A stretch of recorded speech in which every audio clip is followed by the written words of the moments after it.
Hello, you wrongin'. Hello, YouTubers. Hello, world.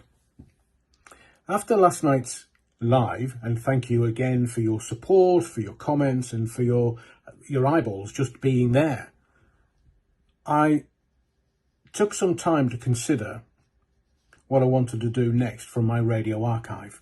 And I did mention that late night phone-ins had a very special feel to them. They were a very special community. The listeners made it. Not the presenter, sometimes the callers, but always the listeners. There is an old saying, you can knock on any door and find a story. And that is the art of a late night phone-in on commercial radio. The BBC tried it but didn't get anywhere near it. The great and the titans of the late night phone-in were always on commercial radio. Now, my late night phone-in had a very special feel, as I say. So I created a space for someone that would be listening at home that felt they could call and tell their story. That was the whole art of late night radio. The listeners always knew that there was never any time limits. If you wanted to tell your story, there were no time limits. And there was never, ever any judgments. Of course, there were times when I had to deal with people in a completely different manner. And I did. Sometimes people saying that I was just brutal. But when someone wanted to talk to me and had that courage to tell their story, I always gave them the time. And as you will hear, I never interrupted. I allowed them the space to create their story, to tell their story. And as you will hear, if there's a moment where they're faltering or they're not too sure where they're going, I'll just gently step in and keep them going. Because their story is the most important thing in all of this. My phone-ins were always any subject, any time. So anyone could call the show and tell any story they wished, so long as it was real and their story. So the call you're about to hear was Lisa, and she called in response to another caller who had told their story of abuse.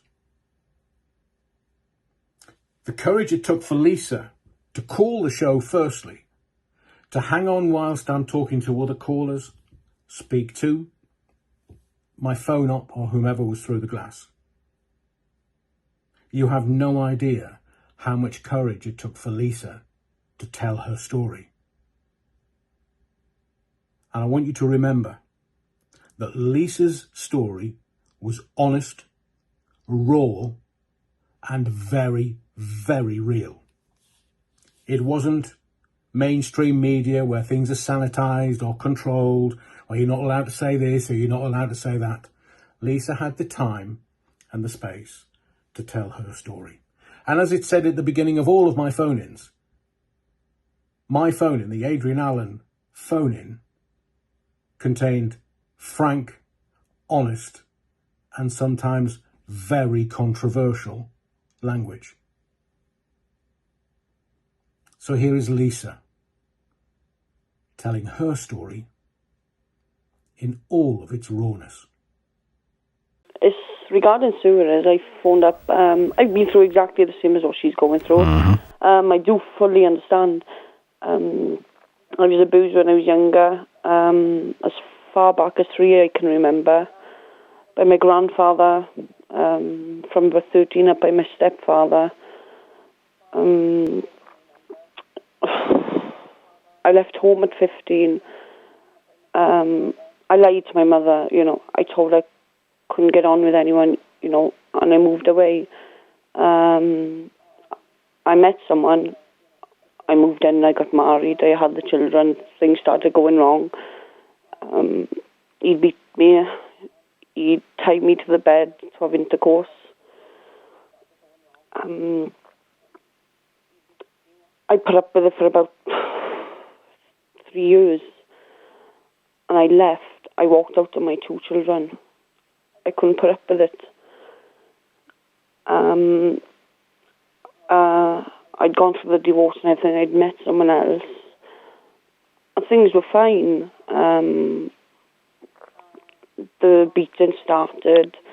I'd fallen pregnant. I'd signed my children over for their own protection because he would beat them, and they were only 4 and 5. I'm lost. Lost.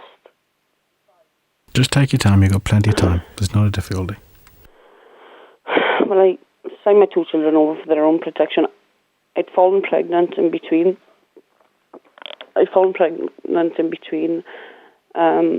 He was over the moon. He told me if it was a boy, he'd kill it. If it was a girl, everything would be fine. I went through 9 months of pure hell, and I pray it would be a girl at the end of it. I eventually went into labour. I had my daughter. Things were rosy for a good couple of weeks. Then the beatings would start again. He'd drink excessively. My family was 60 miles away. He had all his family around him. Every time he'd beat me, I'd phone his family to come down and sort him out. His father would come down and he'd tell him, you need psychiatric help, you can't be doing this. It got so bad, I fell pregnant again. I stuck with him after all he put me through because he'd tell me he loved me. This is the way he showed me his love. And if he couldn't have me, no other man would. I fell pregnant again. He beat me so bad. I lost the child. As he was beating me, my 4-year-old was jumping on him, telling him to get off my mother, get off my mother. He beat my 4-year-old up. I still put up with it. He strangled me to the stage where I just collapsed. I blacked out. I come round and he said, you don't have to pretend, he said. And I explained to him, I blacked out. I don't know what happened, but I just wasn't you. I left the house with my 2 children and no shoes on my feet. I just left the house. I ran to the telephone box and I phoned my ex-husband up to come and collect the Waynesfield for my daughter. He moved away. He moved away. It's a call he got. He'd met someone up there, and what started the ball rolling, I think, is he phoned me up one day and he said, I've taken tablets. I think I'm dying. My first reaction was 999. So I'd phoned 999. I told him, I didn't know the address. I'd given the telephone number where he was phoning from. And they dealt with it, and I'd phoned back then the house. There was no answer, so I just kept the phone ringing, and all of a sudden this police officer answered, and he said, it's all right, we're here, he's going to be all right, he's going to hospital now.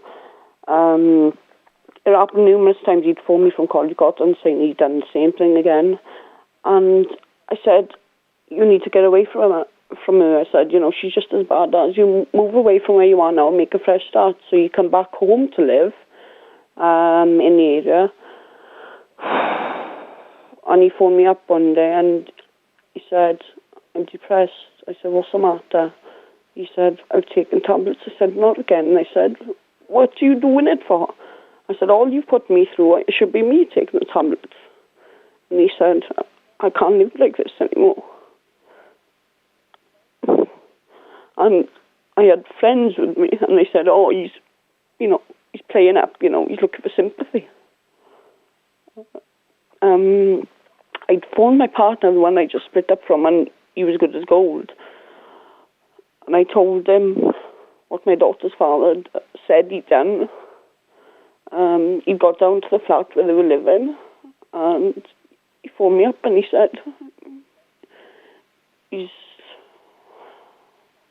lying on the bed, he's been sick. I said, is he on his back? And he said, yeah. I said, turn him on the side. And he said, no, I don't want to touch him in case he wakes up and he hits me. I said, I don't care about that, just turn him on his side. And he said, but he's making funny noises. So I said, put the phone to him for me to hear him. And I said, you need to phone 999. So you phone 999. I got down there about 20 minutes later, and I'd gone into the flat. We could use paramedics with the machines, trying to keep him alive. He died.